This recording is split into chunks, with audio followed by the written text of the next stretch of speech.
ये जितने भी शब्द यहाँ पे आएंगे उन्हें थोड़ा ध्यान से समझें, क्योंकि इनका बहुत उपयोग होता है जीवन में, और इनमें से ज़्यादातर शब्द का अर्थ गलत अर्थों में उपयोग चलता है समाज में। तो इन्हें आप ठीक से समझ पाएंगे तो किन्हीं के साथ कोई भी आप चर्चा करनी हो, समझाना हो, कुछ समझना हो, तो ये उसके लिए कीज बनते हैं, है ना, की कुंजी बनते हैं, कीज। तो ईश्वर का मतलब आप ऐसा समझें कि भाषा में ईश्वर का अर्थ होता है मालिक, माने कोई ओनर, कोई जो किसी चीज़ पर अपना अधिकार समझता है, अपना हक समझता है, ऐसा समझता है कि ये मेरी है ना, कोई चीज़ को ओन करता है, उसे भाषा के अंतर्गत ईश्वर नाम से उसे कहा जाता है। अब जो ओन करेगा, अब जो अपनी मालकियत उस पर दिखाएगा, तो सीधी सी बात है वो इच्छा करता होगा, क्योंकि मालकियत का मतलब ही इस बात से होता है कि जो कुछ भी है, सारे विषय वगैरह, तो उसे उन इच्छाओं की पूर्ति के लिए ही उसकी ज़रूरत पड़ती है, तभी मालिक होना चाहता है ना। अदरवाइज तो उसके मालिक होने की उसका कोई मतलब नहीं है। अब जैसे वेदों में ईश्वर का जो अर्थ है वो क्या है, वो ये है कि उसे अपने लिए कुछ नहीं चाहिए होता है ना, उसे वहाँ ईश्वर कहा जाता है कि जो चेतन तो है पर वो इच्छा नहीं करता अपने लिए, वो कुछ नहीं चाहता। तो ये परिभाषा इसलिए कट जाती है कि अगर वो कुछ नहीं चाहता तो इसका मतलब है कि उसे कोई मतलब नहीं है उस बात से, तो भला वो मालकियत क्यों करेगा, नहीं कर सकता ना मालकियत। जब उसे कोई चाहती नहीं है तो उसे तो कोई कुछ लेना देना है नहीं है, उसकी तरफ से कोई ले जाओ उठा के। जैसे कोई सामान ऐसा आपके आसपास कहीं पड़ा हो जो आपके किसी काम का नहीं है ना, तो क्या उस पर आप कोई मालकियत दिखाते हो? कभी नहीं दिखाते ना। क्या उस पर दिखाते हो कि ये मेरी है और तुम हाथ नहीं लगा सकते, या मुझसे तुम्हें पूछना पड़ेगा, तुम्हें परमिशन लेनी पड़ेगी, तुम्हें मुझसे अनुमति लेनी पड़ेगी, क्योंकि इसका मैं ओनर हूँ, है ना? नहीं करते ना उसका। तो ओनर का मतलब रहता है कि वो कुछ मालिकाना करता।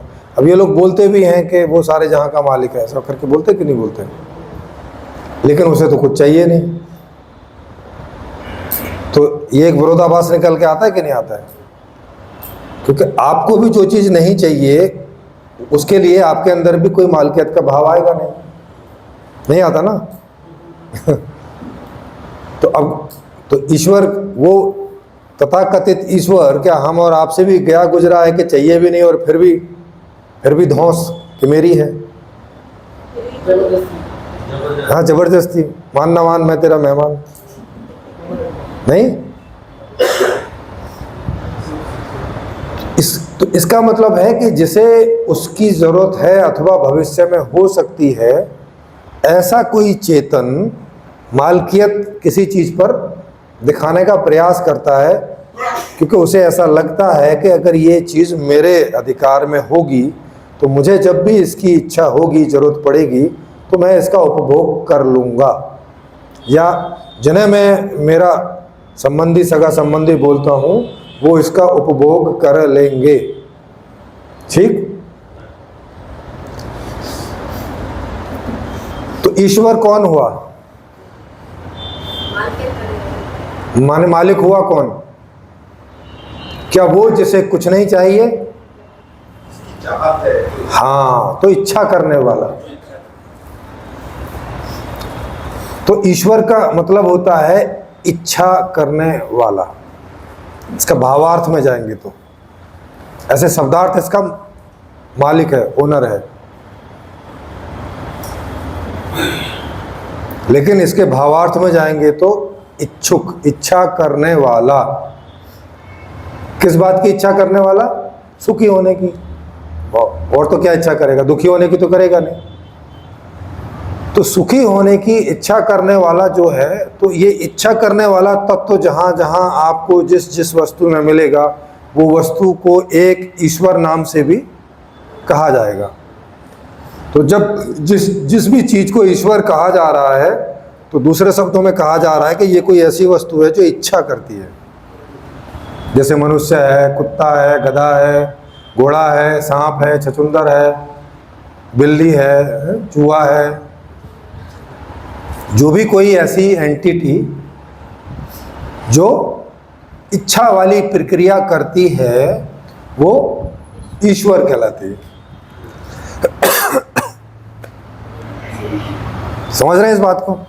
तो ये गुण जहां भी आपको दिखे, वो सब उनको ईश्वर बोल सकते हैं। जैसे मनुष्यता जैसा जहां भी दिखे कि ऐसा चेहरा मोहरा, ऐसे 2 हाथ 2 पैर ऐसे चलने वाला हो, तो ये कौन है? ये मनुष्य है। चाहे वो यूनिवर्स के किसी छोर पे दिखाई पड़े, तो आप क्या बोलेंगे देख के? अरे ये तो मनुष्य है।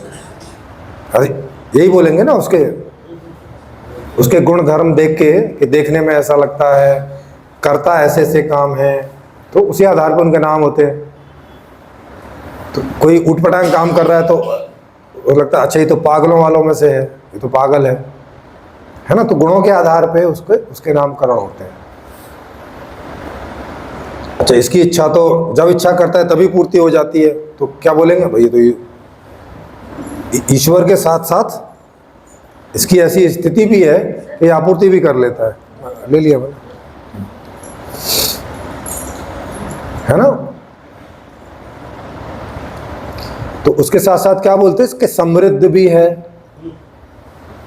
ईश्वर तो हो गया कि इच्छा कर दी, इच्छा करता है तो इतनी सी बात करने से ईश्वर हो गया।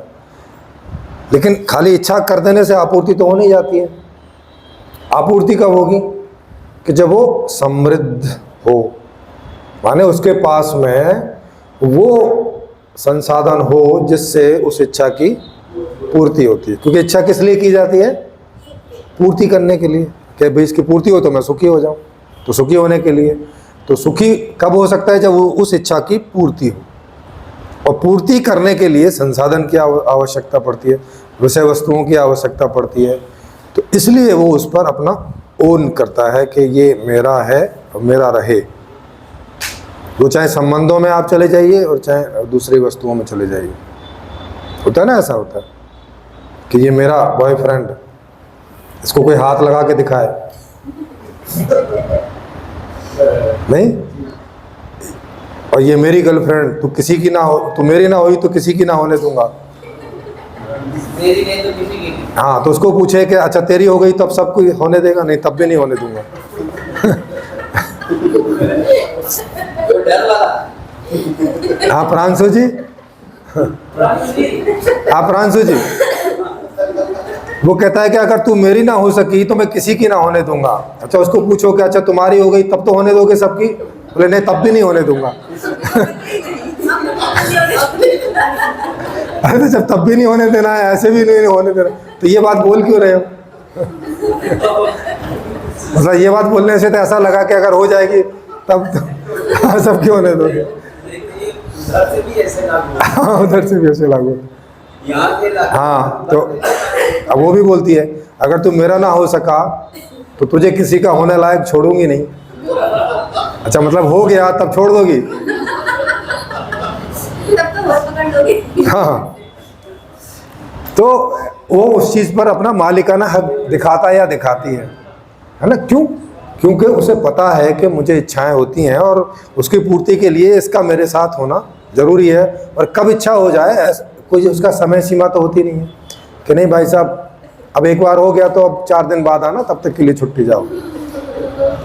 कभी भी हो सकती है इच्छा है, और छोड़ते फिर भी नहीं है, क्योंकि अगर कहीं किसी और ने पकड़ दिया तो 4 दिन बाद भी आएगा नहीं, तो उसे कंटिन्यूअसली साथ बना के रखते। तो कंटिन्यूअसली मालिकाना हक जो है बना के रखना पड़ता है। है ना, क्योंकि अगर ये गद्दा छोड़ा तो कोई भी उठा के ले जाएगा। तो गद्दे पर जो है मानकर ये मेरी कुर्सी, ये मेरा गद्दा, ये मेरा पद, ये मेरी पत्नी, ये मेरा पति, ये मेरे बच्चे, ये सब तो मैं और मेरा ऐसे करके चलता है। तो ईश्वर समझ में आ गया कि इच्छा करने वाला, और आपूर्ति का क्या हो गया कि समृद्धता। अगर वो ईश्वर समृद्धशील नहीं है, समृद्धशाली नहीं है, सामर्थ्यवान नहीं है, तो कैसा ईश्वर है? केवल इच्छा करने वाला है और आपूर्ति नहीं होती, वो परेशान होता रहता है। ईश्वर तो है, इच्छा करता है, मगर उसकी आपूर्ति नहीं होती तो क्या बोलते हैं कि ये सामर्थ्यशाली नहीं है, इसमें सामर्थ्य नहीं है, इसके पास संसाधन नहीं है, समृद्ध ऐश्वर्यशाली नहीं है, ऐश्वर्य। तो एक्चुअल में ये किसकी बात हो रही है? क्या उसी ईश्वर की बात हो रही है जिसे कुछ नहीं चाहिए? वो क्या करेगा ऐश्वर्य का जब उसको कुछ चाहिए नहीं? वो थोड़ी ना बोलेगा कि अब तू मेरी बीवी है, मेरी ना हो सकी तो किसी की ना होने दूंगा, वो उसे तो चाहिए नहीं।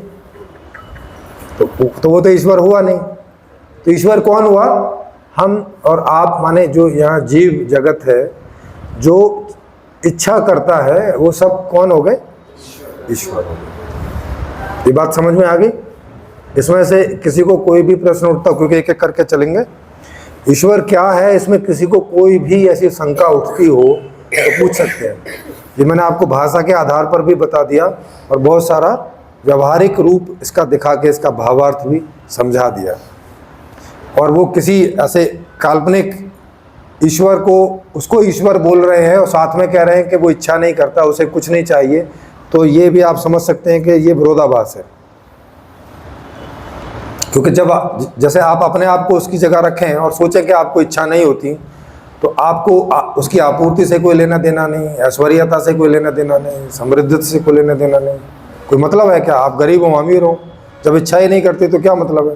जैसे पत्थर है, वो इच्छा ही नहीं करता, तो वो गरीब है, अमीर है, नहीं है, उसके पास पानी है, नहीं है, उसे क्या लेना देना है? तो ईश्वर कौन हुआ? जो इच्छा करता है। इसमें किसी को भी संशय हो तो वो प्रश्न करें। जो इच्छा करता है वही तो ईश्वर है, ये तो पता चल गया।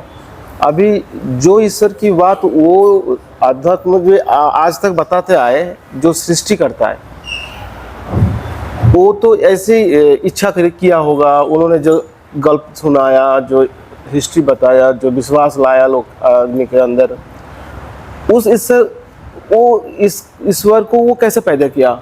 वो कहाँ से पैदा हो गया? किस किस जगह पे वो गलती कर दिया, जैसे कि वो ईश्वर को उन्होंने सबके ऊपर इसे ये कर दिया? नहीं, वो तो दर्शन का विषय है, उस तरह से अलग अलग का। तो वो तो बता दिया कि उसके कई कारण हैं। अज्ञानता थी, पूरी तरह से समझ नहीं आया, और थ्योरी चलती हैं समाज में, जैसे साइंस में भी थ्योरी चलती हैं कुछ आधार पे, तो कई बार गलत भी सिद्ध होती हैं, बाद में कई बार सही सिद्ध हो जाती है। तो ये भी इस तरह की थ्योरीज हैं जो बाद में जब समझ में आता है तो पता चलता है कि ये गलत है, तो उस समय छोड़ देते हैं। तो जैसे अभी मैं बता रहा हूँ, तो ये पीछे की कई सारी गलत थ्योरियाँ हैं। लगभग हर धर्म में ऐसा ही है कि हर धर्म का ईश्वर इच्छा नहीं करता। वो आप कुरान में चले जाएं, उसे कुछ नहीं चाहिए, वेदों में चले जाएं, उसे कुछ नहीं चाहिए। समझ रहे? ये सृष्टि का जो आदि जो सृष्टि है, जो उसमें जो ईश्वर की जो क्रिया होगा वो कैसे होगा? आपके दर्शन क्या बताते हैं इसमें? हाँ, हाँ, जो इस दर्शन के मुताबिक जो ईश्वर होगा पहले वाला, वो भी इच्छा करता होगा, तभी उसे ईश्वर कहा जा सकता है। अच्छा, मूल में जो भी एंटिटी रही होगी ये सारी ब्रह्म रूप में, तो उसने इच्छा की होगी, और इच्छा क्या कर सकता है? सुखी होने की कर सकता है, इसके अलावा और कोई पॉसिबिलिटी नहीं है। क्योंकि हम इसके अलावा कुछ कर पाते हैं क्या? नहीं। तो हम क्या हैं? हम जैसे उसका वृक्ष रूप हैं, तो हमसे ही उसको जानने में आता है। तो इसका टॉपिक अभी आएगा जब ब्रह्म आएगा उसका, उसमें आपको मैं बताऊंगा कि ये कैसे समझ में आता है कि जो प्रक्रियाएं हमारे अंदर होती हैं वही प्रक्रियाएं वहाँ क्यों होंगी, और उस आधार पे वो भी ईश्वर होगा और हम भी ईश्वर हैं, और वो भी इच्छा करता होगा। जी, और इच्छा क्या करता होगा? वही सुखी होने की। जो आज कर रहे हैं हम। हाँ, क्योंकि वही एक से अनेक हुआ है। बिल्कुल। इसलिए अभी की जो पुरानी थ्योरियां हैं वो क्या कहते हैं कि ईश्वर अलग है, वो नहीं एक से अनेक होता, वो तो हाँ। ऐसे ही बना रहता है। और ये कुछ दूसरी आत्मा है या कुछ है, या कई थ्योरीज में उसी ईश्वर ने आत्मा को क्रिएट किया है। क्रिएट किया, जैसे कुरान में जाएं तो क्रिएट किया, और वेदों में जाएं तो वहाँ दो तरह की थ्योरी है। एक तरह की थ्योरी है कि आत्मा अलग से होती है, और एक तरह की थ्योरी है कि एक्चुअल में है नहीं है, ये ऐसे इल्यूजन चल रहा है, जी। ऐसा कुछ हो नहीं रहा है। तो ऐसी कई थ्योरी चलती हैं वहाँ पे। तो उन सारी थ्योरियों को एक एक बार करके भी आप देख लेंगे कभी डिटेल में, तो पाएंगे कि उनमें बहुत सारे विरोधाभास हैं। वो उनका एक प्रसंग उनके दूसरे प्रसंग को काटता है, जी, विरोध में होता है। Thank you sir. से इच्छा का मतलब है कि ईश्वर का मतलब है इच्छा करने वाला। हाँ तो ये बातें उस संस्कृत में भी लिखी हुई है और डिफाइन भी किया हुआ है। हाँ, डिफाइन आप तो भाषा में जाएंगे डिक्शनरी में तो यही अर्थ है। अच्छा, यही है। हाँ। तो इतने सालों तक के ये बातें, वो जो धर्मगुरु हैं, ये समाज में इन बातों को जो समाज के लिए ज़रूरी था और बेसिकली बहुत ज़रूरी था ये, तो उनको इन्होंने अभी तक के दबा के रखा। अब इसमें नहीं, दबा के नहीं कह सकते। एक्चुअल में ज़्यादातर धर्मगुरु तो भाषाविद होते नहीं है, अच्छा, है ना। ज़्यादातर धर्मगुरु होते नहीं। पीछे तो थोड़ा 50-100 साल पीछे जाएंगे तो अब ज़्यादातर एक पूरी अनपढ़ जमात देखेंगे। हाँ, तो वो गांव की भाषा इस्तेमाल करती है, तो वो कोई एक धारा प्रवाह चला आता है, वैसे ही वो भी मानते रहते हैं कि किसी ने बोल दिया कि ये सब क्रिएट करने वाला उसको ईश्वर कहा जाता है, तो वो भी बोलते चले आए। ऐसे करके सिंपली होता है गाँव में। अच्छा, मतलब किसी किसी ने ने बहुत उस ध्यान पे नहीं उस दिया तरह होता। से ध्यान नहीं दिया। हाँ, ध्यान नहीं दिया होता। अच्छा। दूसरा ये है कि इससे उनके अर्थ सिद्ध होते रहते हैं, है ना। उनकी दुकान चलती रहती है, तो इससे भी उन्हें लगता है कि इसको चलाए रखना ठीक है। जैसे अभी किसी सेठ की कंपनी चल रही हो, चाहे उससे किन्हीं का शोषण हो रहा हो, कुछ भी हो रहा हो, वो चाहेगा कि ये उसे थोड़ा बहुत आवाज़ भी हो जाए कि कई गड़बड़ी हो रखी है, फिर भी वो चाहेगा कि ऐसे ही चलता रहे ताकि उसकी अपनी ज़िंदगी तो थोड़ा ठीक कटे ना। तो गुरु जी हैं, उनके पैर छुए जा रहे हैं, बढ़िया से सोफा मिल रहा है, आदमी के पास लंगोटी हो ना हो वहाँ रोटी ज़रूर लेके आ रहा है। तो ये इतनी जो सारी चीज़ें हैं, इतनी सारी जो मान्यताएं बना रखी हैं कि ईश्वर को कह रहे हैं कि ईश्वर इच्छा नहीं करता, और उसके नाम पे ये धड़ाधड़ इच्छाएं करे चले जा रहे हैं, है ना। और समाज को बोल रहे हैं कि तुम क्या करो, तुम उतनी इच्छा मत करो, क्योंकि ईश्वर इच्छा नहीं करता, और तुम्हें ईश्वर से जाके मिलना है तो बिना इच्छा वाले हो जाओ, तो तभी वहाँ आपकी स्थिति जा सकती। तो त्यागी बन जाओ, तो ये बन जाओ, तो वो बन जाओ। तो इस तरह का सारा उपदेश ऐसे चलता चला आता है।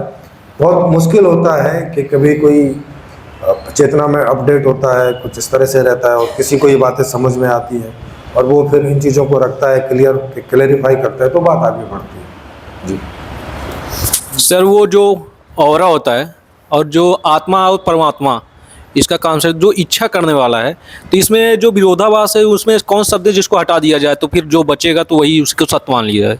हाँ, तो ये तो विरोधाभास हो गया ना कि ईश्वर का अर्थ है मालकियत दिखाने वाला। हाँ। ठीक है, ये भाषा में है। अब मालकियत, अब इसको समझो कि मालकियत कौन दिखाएगा? जिसे उसकी ज़रूरत होगी। ज़रूरत किसको होगी? जो उसका उपयोग करना चाहता होगा। बिना इच्छा के उपयोग हो नहीं सकता है, तो इच्छा करने वाला इच्छुक जो है वो ईश्वर होगा। तो जो उसमें आत्मा शब्द आ रहा, तो आत्मा उसको क्या हाँ, वो आत्मा हो, परमात्मा हो, या वो ABCD कुछ भी हो, अगर इच्छा की एक्टिविटी उसमें चल रही है तो उसका एक नाम ईश्वर होगा। तो जो जिसको बोलते हैं ऑरा होता है, ओरा क्या? एनर्जी जो बोलते हैं कि जो मतलब अच्छा, वो सूरज जैसा जो खिंचा रहता है, अरे वो तो ऐसे देखने में अच्छा लगता है तो लगा देते हैं, उसमें क्या है? अच्छा है। तो नहीं, उसके बारे में वो जो रोबोट फिल्म आई थी उसमें भी बताया कि मतलब आत्मा नहीं ऑरा होता है, वो ऐसे ऐसे काम करता है। मतलब कैसे काम करता है, उसका क्या काम रहता है? उसमें बता रहा था कि एनर्जी है, ट्रांसफ़र हो जाती है। नहीं, मतलब अपना गोला किसी को दे देते हैं वो, ऐसा? मतलब जैसे ये शरीर है ना, ऐसे टाइप से उसको मतलब दूसरे टाइप से मतलब वो मूव करके अपना काम करती रहती है। नहीं, वो तो क्या काम करते रहती है? वो तो पूछ रहा हूँ। सूक्ष्म शरीर नहीं होता है, नहीं, वो तो ठीक है, काम क्या करती रहती है? जो जैसे अभी काम करते हैं बॉडी में, ऐसे ही मतलब उसमें जो डाटा होता है। अभी तो बॉडी में ये काम हो रहा है कि इच्छा हो रही है, और उसकी पूर्ति के लिए सारे प्रयास हो रहे हैं। अभी तो ये हो रहा है। तो उसमें भी ये वो बताया करती कि मतलब रहती है। सूक्ष्म शरीर में भी मतलब वो इच्छा करता है। हाँ, तो उसमें सूक्ष्म में करेगी तो स्थूल में भी करेगी, तो इच्छा कर रही है ना, तो ईश्वर वही है। अच्छा, मतलब वो भी और अभी भी ईश्वर में हुआ, हम्म? जो जिसको और बोलते हैं वो भी ईश्वर ही हुआ। आपके हिसाब से अगर वो इच्छा हाँ। करती है तो, मतलब मैं नहीं करता, हाँ, मतलब जो भी मेरा इच्छा ओरा कर- कर रहा है तो फिर वो ईश्वर हुआ, मैं नहीं हुआ। ये बात होगी ना।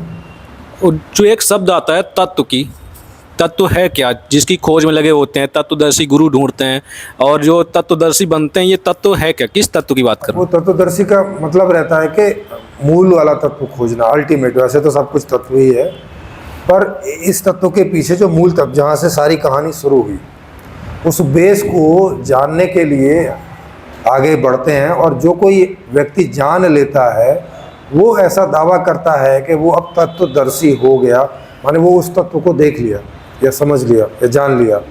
तो वो ऐसा अपने आप को प्रस्तुत करता है समाज के बीच में कि मैंने तत्व को जान लिया है, अब कोई जानना चाहे तो वो मेरी सेवा ले सकता है या मेरा सहयोग ले सकता है। इतना सा बात होता है। जो नाड़ियाँ होती है उसके बारे में पढ़ा था कि इड़ा पिंगला सुषुम्ना बताते हैं। जो चेतन मन होता है वो क्या मतलब उसी सुषुम्ना में जाने के बाद मतलब जो डाटा होता है, तो जैसे बोलते हैं कि जो बचपन से देख के आए यहाँ तक, तो उसको भी मतलब वहाँ जाने के बाद फिर वो याद आने लगता है। तो क्या ऐसा याद आ जाता है?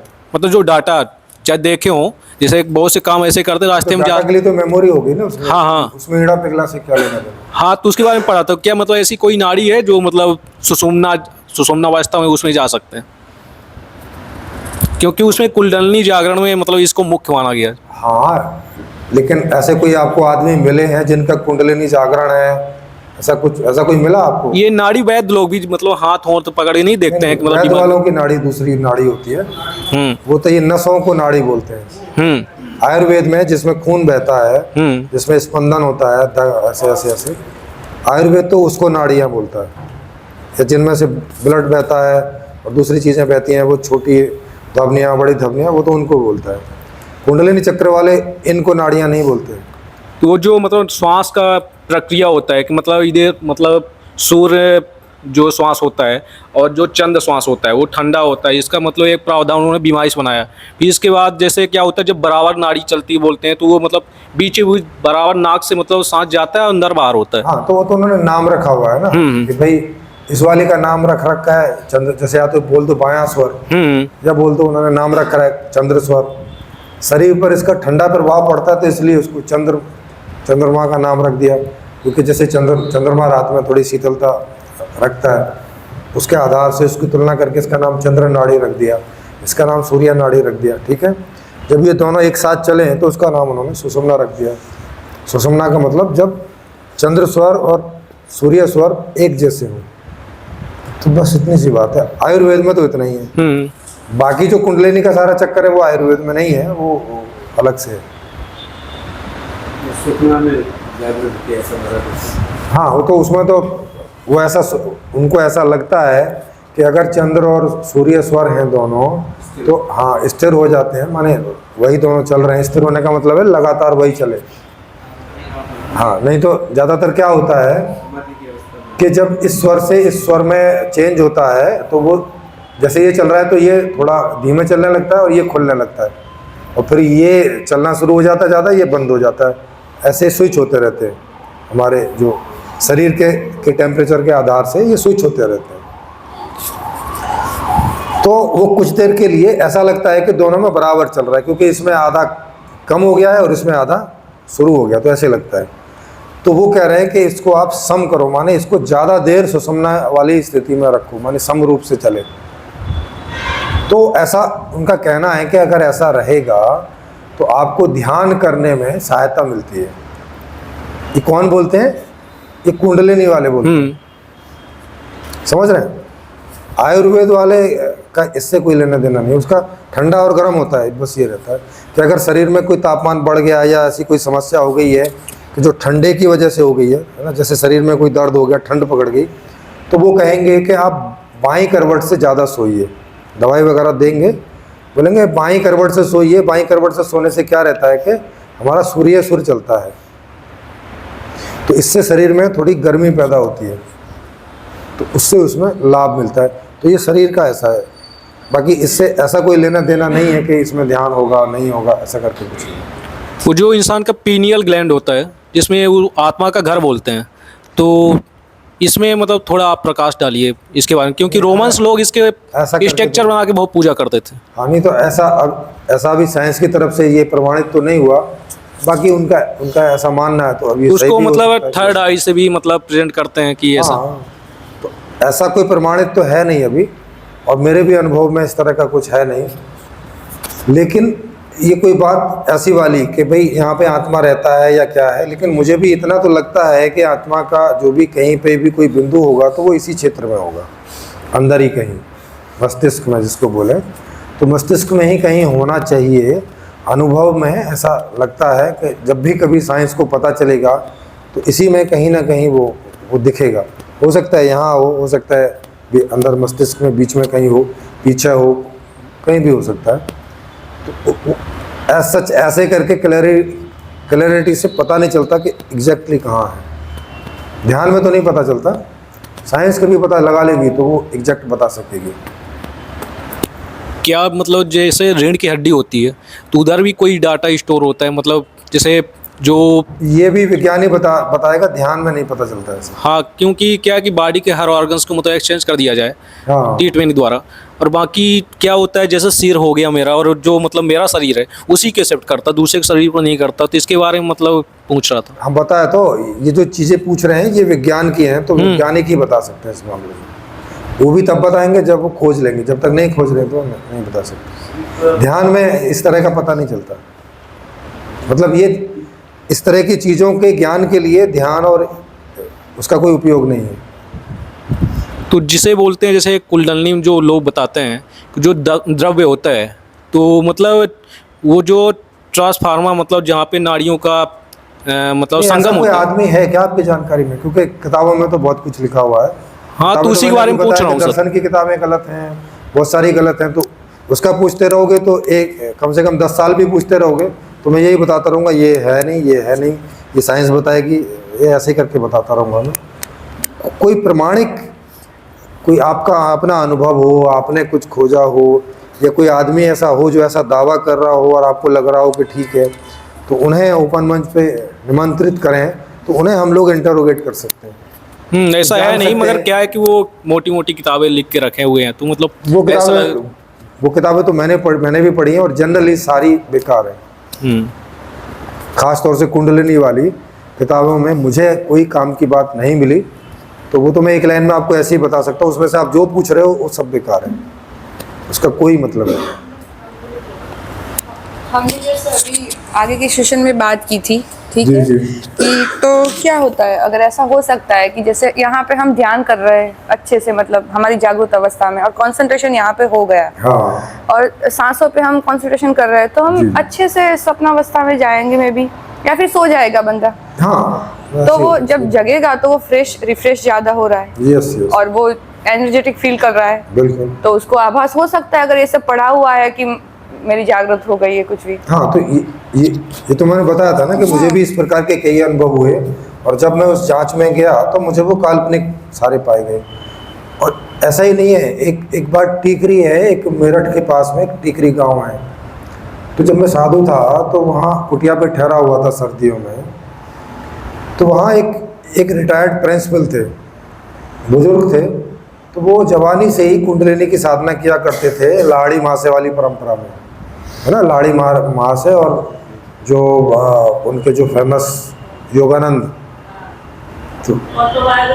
ऑटोबायोग्राफी ऑफ योगी, तो वो जो योगानंद हैं उनके सेंटर से सीखते थे, और वो सब जैसे वहाँ बताया जाता है वो करते थे। तो जब मैं वहाँ था तो उनकी कमर जो है वो बहुत बुरी तरह से दर्द में थी, है ना, उनको, क्योंकि बहुत बैठते थे, साधना करते थे, बुजुर्ग हो गए थे, तो कई सालों से उनकी कमर ऐसी थी कि वो कहीं आ जा नहीं पाते थे, गाड़ी में ही गिर के कहीं आते जाते थे। तो जब उन्होंने ऐसा, उनको किसी ने बताया कि ऐसे यहाँ ऐसे 1-2 साधु यहाँ आए हुए हैं, तो उनकी इच्छा हुई होगी मिलने की। वो बोला जवान साधु हैं, और बड़ी थोड़ी अलग तरह की बात करते हैं, तो ऐसी प्रशंसा पहुंची तो वो मिलने आए। तो उन्हें एक आदमी साइकिल पे बड़ी आराम से धीरे धीरे बिठा के पीछे लेके आया। तो बहुत मुश्किल में आए, तो उन्होंने बताया कि मैं बस बहुत मुश्किल में यहाँ पहुँचा हूँ। तो मैंने कहा ठीक है। तो आके वो एक बेंच थी, उस पर जो है वो लेट गए, आने ढंग से बैठ नहीं सकते थे। तो मैंने पूछा तो बताइए मतलब क्या कर सकते हैं। तो उन्होंने अपनी ये पूरी कहानी सुनाई। उन्होंने बताया कि वो इंद्र से बात करते हैं। उनकी जो मौजूदा स्थिति थी कि वो सालों से जब उनकी कुंडलिनी जागरण होती है, ध्यान करते हैं, तो उनकी कुंडलिनी जग जाती है और वो स्वर्ग पहुंच जाते हैं इंद्र के पास। और इंद्र उन्हें गीता पढ़ के सुनाता है, या अलग अलग समय में अलग अलग किताबें पढ़ के सुनाता है। उस समय मौजूदा समय में वो गीता सुनाता था इंद्र उनको। तो मैंने उनको पूछा कि जब इंद्र से बात होती है तो इस समस्या का समाधान आप पूछते नहीं हो उसको? बोला कि पूछा तो कई बार है, और उन्होंने बोला भी है कि ठीक हो जाएगा, पर ठीक होता नहीं, पता नहीं क्या बात है, यही पूछने आया हूँ कि आप साधु वगैरह हैं और आपके बारे में ऐसा सुना है कि आप बड़ी थोड़ी सी विलक्षण सी बात करते हैं, अलग तरह की। तो मुझे आशा हुई, तो मैंने सोचा कि मैं पूछ लूँ। अब वो प्रिंसिपल थे, कोई अनपढ़ आदमी भी नहीं। तो मैंने उनको कहा कुछ इस तरह के क्वेश्चन वगैरह ऐसे सब पूछे। तो मैंने उन्हें ये तंद्रा और इस तरह की बातें मैंने उन्हें थोड़ी समझाई, क्योंकि पढ़े लिखे आदमी तो समझ जाएंगे। तो मैंने उनको कहा कि एक्चुअल में ये वो स्वर्ग वगैरह ऐसी कोई चीज़ होती नहीं है, ये आप ऐसे करके तंद्रा में जाते हैं, और चूँकि आपने अपने आप को मिसमराइज कर रखा, इन चीज़ों को मान रखा है, तो बहुत प्रयास आपने किया है, तो आपकी तंद्रा लोक जो है वो खुला हुआ है अभ्यास की वजह से, और आप जैसे ध्यान वगैरह में जाते हैं तो वो सक्रिय हो जाता है। तो उनको कुछ जो है जिज्ञासा से हुई, बोले हाँ तो थोड़ा सा और बताइए। तो मैंने कहा कि वो जो इंद्र है वो आप ही की क्रिएशन है, वो आप ही का पैदा किया हुआ है। अब चूँकि समाधान आपके पास नहीं है तो समाधान उसके पास भी नहीं होगा। तो वो बोले ऐसा कैसे हो सकता है यार ये? तो मैंने कहा कि कोई किताब है ऐसी जो आपने नहीं पढ़ी हो अब तक? तो उनने बताया कि मैंने कुरान नहीं पढ़ी है। तो मैं कहा एक काम करना, अब के जब आप इंद्र के पास जाओ तो उसको बोलना कि अरबी में कुरान आपको पढ़ के सुनाए। वो इस बात को समझे नहीं, मैं उस बात को क्यों करा। उन्होंने बोला हाँ ठीक है, मैं इस बार बोल दूंगा। ओ भाई, वो अगली बार वो ध्यान में बैठे होंगे, मैं उसको बोला कि इंद्र भाई, इंद्र भगवान, आप मुझे जो है थोड़ा कुरान अरबी में सुनाइए। अब इंद्र अरबी में कुरान सुनाए नहीं, क्योंकि कहाँ से सुनाए? हाँ नहीं, उनको नहीं अरबी आती थी ना, तो इंद्र को कहाँ से आएगी? हाँ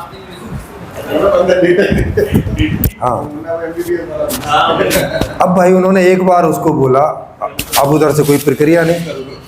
फिर उन्होंने दूसरी बार बोला कि भाई, दूसरी बार रिक्वेस्ट की, उन्होंने प्रार्थना की कि हे देवता, हे इंद्र देवता, मुझे आप कुरान अरबी में पढ़ के सुनाइए। मैंने अरबी में क्यों बोला? क्योंकि हिंदी में तो हो सकता है कहीं सुनी सुनाई हो इन्होंने, इसलिए मैंने अरबी में बोला, क्योंकि मुझे कोई संभावना नहीं दिख रही थी कि इनको अरबी आती होगी। अब भाई 2 बार हो गया, 3 बार हो गया, अब तो अगले दिन वो फिर आ बैठे। बोला कि यार ये तो गजब हो गया, वो कुरान सुना ही नहीं रहे। तो मैंने उनको पूछा तो आपको समझ नहीं आया कि वो क्यों नहीं सुना रहे? बोले मुझे अभी तक समझ नहीं आ रहा कि जो तो रोज़ गीता, उपनिषद ऐसी चीज़ें वो सुनाते थे, और मैंने तो बहुत श्रद्धा से कई बार उनको बोला, सुना नहीं रहे।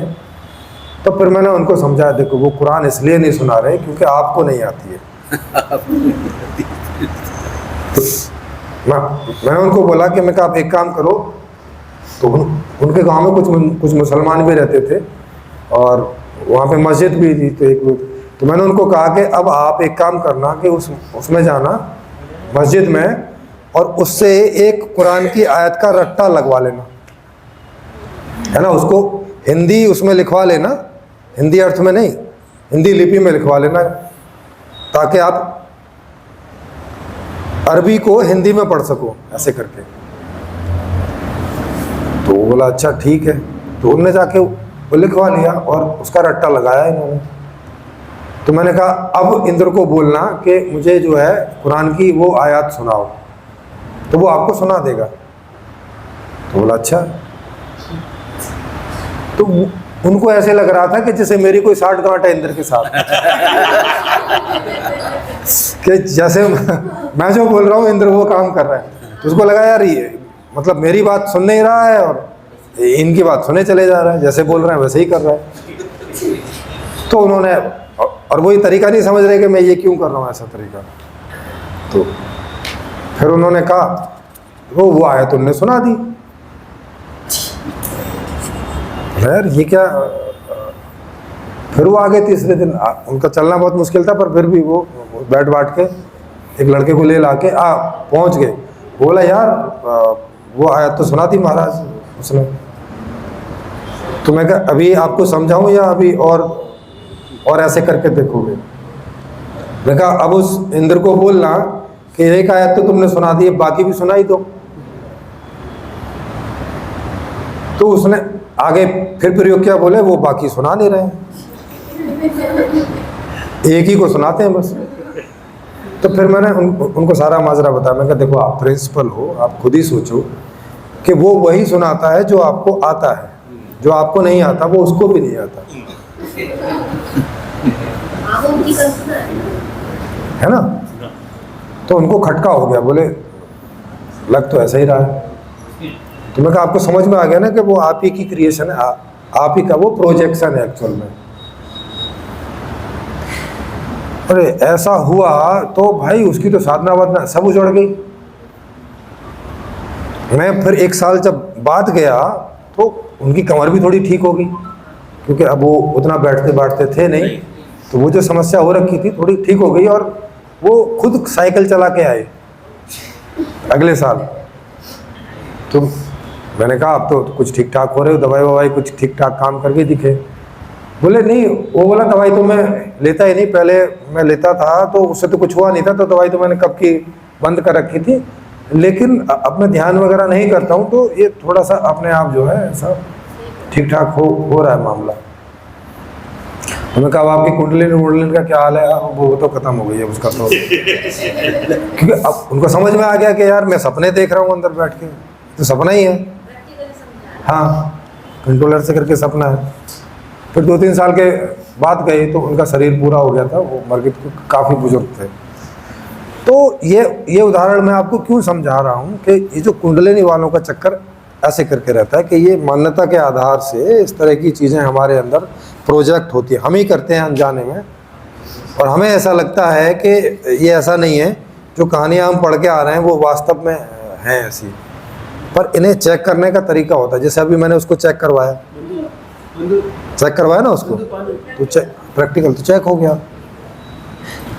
अगर मैं ये उसको प्रैक्टिकल नहीं करवाता उनको, तो मैं लाख बोलता रहता कि वो जो इंद्र है वो आप ही की प्रोजेक्शन है, वो सुनता नहीं, हाँ विश्वास नहीं करता, ऐसा सोच के चला जाता कि अरे यार ये भी और साधु हैं जैसा निकला, क्या फालतू की बकवास कर रहे हैं।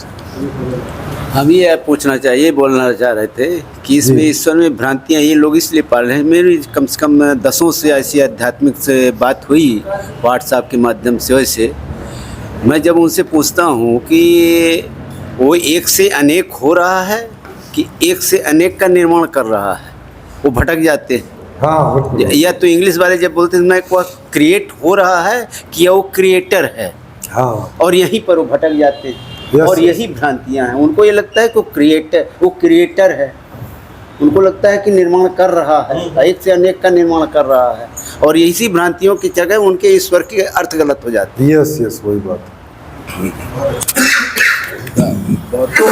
तो हमें अंदर जितने भी प्रकार के हमें वो चाहे उनको इल्यूजन बोलो, हैलोजिनेशन बोलो, हमारी कल्पना बोलो, ये चेक, हर एक चीज़ को चेक किया जा सकता है, बस तरीके निकालने पड़ते हैं उसके, इतना आसान नहीं होता।